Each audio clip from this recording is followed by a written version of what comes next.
Hey, ladies and gentlemen, I hope your holiday season has been amazing. I would like to kick off this video with a very special announcement. Yeah, 2 hands. I got a tripod, people. What? Where is A.A.Ron? Present. In other news, the beloved Carrie Fisher, aka Princess Leia, died yesterday.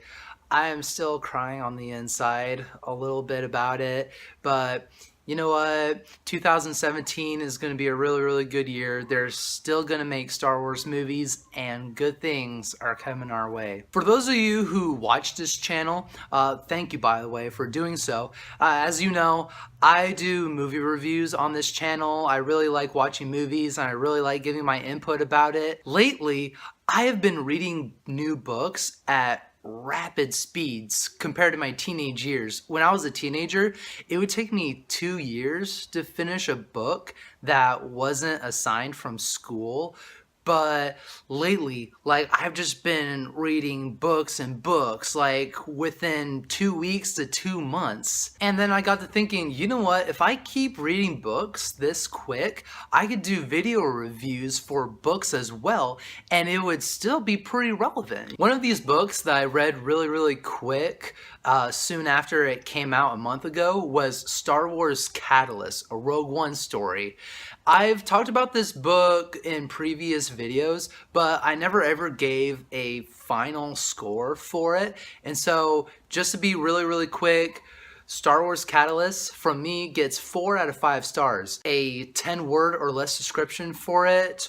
Really good build-up and backstory for the Rogue One film. Now, the book that I just finished last night and that I really want to get in depth into is Five Nights at Freddy's The Silver Eyes. Oh man. This book gets really stressful, but in a good way. The general premise of the Five Nights at Freddy's video games is that you're this security officer that's guarding over a haunted Chuck E. Cheese's-like place with creepy possessed animatronics that try to kill you. You have to strategically click throughout each night, and as time progresses, it gets more and more suspenseful, it gets more and more creepy, and if you're not careful... Now, the Five Nights at Freddy's video games are really creepy, but does the book, The Silver Eyes, carry on that same mood, that same tone, the same atmosphere? Well, when the main characters actually go to Freddy Fazbear's Pizzeria, yeah, it does. Only 1/3 of it takes place in the actual pizzeria. 2/3 of the rest of the book only talks about the 7 main characters and how Freddy Fazbear's Pizzeria affected their childhood, the murders that happened there and how it affected them. What The Silver Eyes is really about, it's about a girl named Charlie. Charlie barely graduated high school, 19, 20-ish, something years old.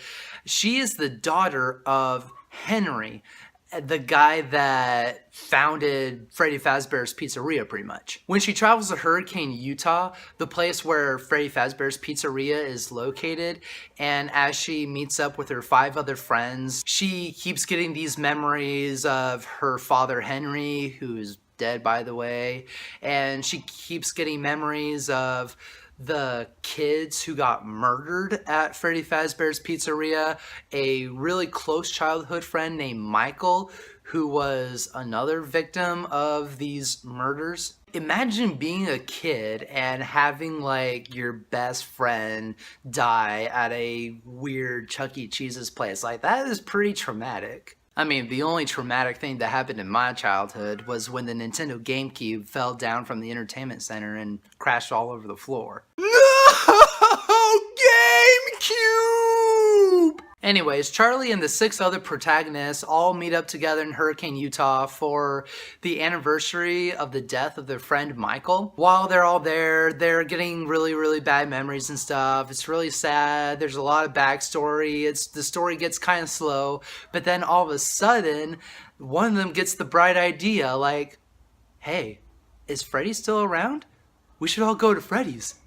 And if you, the reader, have played the Five Nights at Freddy's video games before, you're reading this book like, No, no, don't go to Freddy's, don't go to Freddy's. What are you kids stupid? No, don't. but like in all horror films and books, bad decisions are made and they all decide to go to Freddy's together.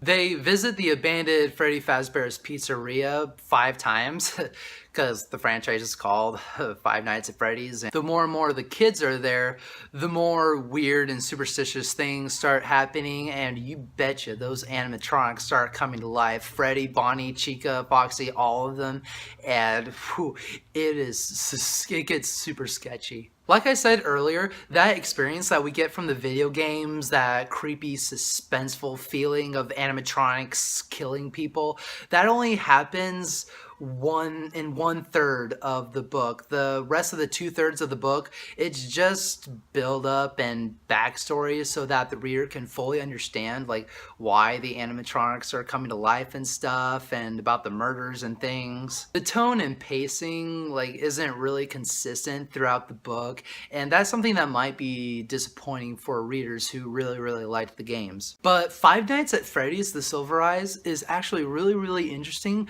for those who get into the lore of Five Nights at Freddy's. It talks more about Henry and his partner William Afton, aka the purple guy.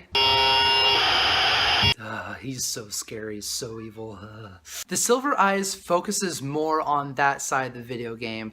Henry and William Afton, their obsession with animatronics, the first Fredbear's Family Diner location that they created together. Fans who invest themselves in that side of the video games will feel more rewarded for that 2/3 part of the book that explains all the long, slow backstory. Another thing that I've said before and that I want to point out a little bit more, there are 7 main characters in this book. I mean, in the video games, in the Five Nights at Freddy's games, you only need to keep track of one person, and that is yourself, from dying from bloodthirsty animatronics. In this book, there are 7+ characters that you gotta keep track of and worry whether or not they're gonna die, or who they are, or like how their childhood is affected by the murders at Freddy Fazbear's Pizzeria. It's a lot to take in, but at the same time, the book does a really good job at letting you know which few select characters are really important, like which ones you're really supposed to keep track of, and the other ones you don't really have to worry about. That's the thing that I don't like about books so much, is that when they make characters that are absolutely useless, like you don't care whether or not they grow and develop throughout the book, they're just there. And I'm like, you know, what, like, if we're not supposed to care about them that much, then why do you even put them in the book, you know? Just leave them out and make it so that we focus only on the ones that are really important. I feel like this book anticipates young adults as its main audience. Like, I don't think this book is really for kids or children. This book talks about blood, violence, rotting bodies, some deep dark stuff. Like, this isn't some Dr. Seuss crap, kids. Could you? Would you? In a box? Could you? Would you? With a fox? Hopefully I was clearly able to describe what I liked about this book, what I didn't like about this book. My final score for Five Nights at Freddy's Silver Eyes is going to be 3.5 out of 5 stars. It's not an excellent book. I feel like this book was tailored mostly towards fans like me, especially fans who dive deeply into like the lore and the symbolism of it, and that the general audience is just gonna get bored and lost, and they're not gonna really care about the book like right before that last half when it gets really good. The guy that created the Five Nights at Freddy's video games and one of the authors for this book, Scott Cawthon, I feel like for the most part he did a really good job of writing a book based on his video games. He recently announced on Steam that he made a contract with Scholastic to make 2 more books for the Five Nights at Freddy's series. And you know what? I'm really, really excited for that. I can't wait to purchase them and read them and learn more about this lore that he created. And it should be a pretty good future for the Five Nights at Freddy's franchise.